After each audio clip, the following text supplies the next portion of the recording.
News Marathi 24/7 नवा भारत नवा विचार। विधिवत पूजा करत घटस्थापनेने कुलस्वामिनी आई तुळजाभवानीच्या नवरात्र महोत्सवास धाराशिवमध्ये प्रारंभ झालाय। बदलापूर लैंगिक अत्याचार प्रकरणात शाळेच्या 2 संचालकांना एका गुन्ह्यात जामीन तर दुसऱ्या गुन्ह्यात अटक करण्यात आली आहे। नवी मुंबई महानगरपालिकेच्या वतीनं बेलापूर येथे मेडिकल कॉलेज आणि रुग्णालय उभारले जाणार होते। यासाठी स्थानिक आमदार मंदा म्हात्रे यांनी पाठपुरावा देखील केलाय। खासदार दिनेश गुंडूराव यांनी 24 तासात माफी मागावी अशी मागणी खासदार नरेश म्हस्के यांनी केली आहे। मुख्यमंत्री एकनाथ शिंदे आणि गोविंदगिरी महाराज यांनी वेद विद्यालयाचं भूमिपूजन केलंय। मी आमदार आणि सत्तेत असले तरी जनता माझ्यासाठी महत्त्वाची आहे असं वक्तव्य आमदार मंदा म्हात्रे यांनी केलंय। अक्षय शिंदे एन्काउंटर प्रकरणात 18 नोव्हेंबर पर्यंत मॅजिस्ट्रेट एन्क्वायरी सादर करण्याचे न्यायालयाचे आदेश असल्याचं अक्षय शिंदेचे वकील अमित कटारनवरे यांनी सांगितलंय। काँग्रेस प्रदेशाध्यक्ष नाना पटोले आणि भाजप प्रदेशाध्यक्ष चंद्रशेखर बावनकुळे यांनी नागपूर येथील कोराडी देवीचं दर्शन घेतलंय। महाराष्ट्र सुखी संपन्न राहू देत हीच देवीकडे प्रार्थना असल्याची भावना चंद्रशेखर बावनकुळे यांनी व्यक्त केली आहे। जळगावमधील जामनेर येथे भवानी माता मंदिरात ग्रामविकास मंत्री गिरीश महाजन यांनी सहपत्नीक भवानी मातेची पूजा केली आहे। काल पुण्यात झालेल्या घटनेने महाराष्ट्रासोबत देश देखील हादरला आहे अशी प्रतिक्रिया नाना पटोले यांनी दिली।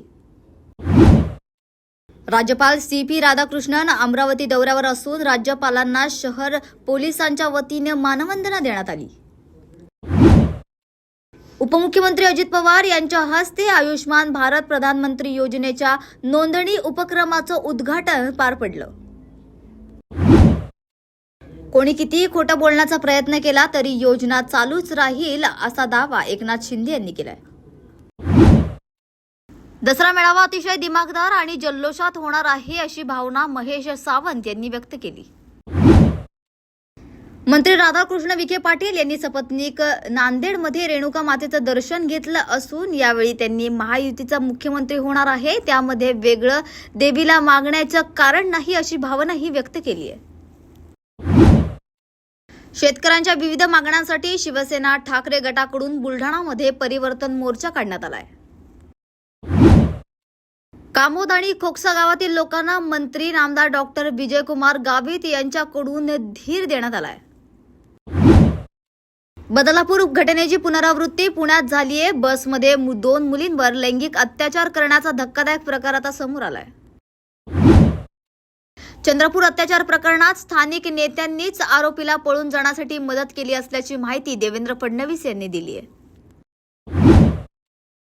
मुलांच्या संरक्षणाची जबाबदारी ही शाळेची देखील आहे अशी प्रतिक्रिया पुण्यातील विद्यार्थिनींवर झालेल्या अत्याचार प्रकरणावर महाराष्ट्र राज्य बाल हक्क संरक्षण आयोग अध्यक्ष ॲडव्होकेट सुशीबेन शहा यांनी दिली आहे। महाराष्ट्राचं कुलदैवत असलेल्या जेजुरीच्या खंडोबा विधिवत घटस्थापना करण्यात आली असून सालाबादप्रमाणे यंदाही भूपाळी पूजा झाल्यानंतर पाखळणी करण्यात आली।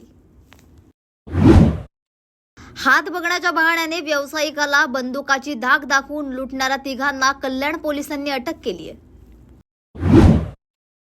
आजपासून शारदीय नवरात्रोत्सवाला सुरुवात झाली असून ठाण्यातील टेंभी नाका येथे धर्मवीर आनंद दिघे संस्थापित श्री जय अंबे मा सार्वजनिक धर्मादाय विश्वस्त संस्थेतर्फे देवीची स्थापना केली जाते तर टेंभी नाका येथील दुर्गा मातेची वाजत गाजत उत्साहात मिरवणूक काढण्यात आली। न्यूज मराठी 24/7 नवा भारत नवा विचार।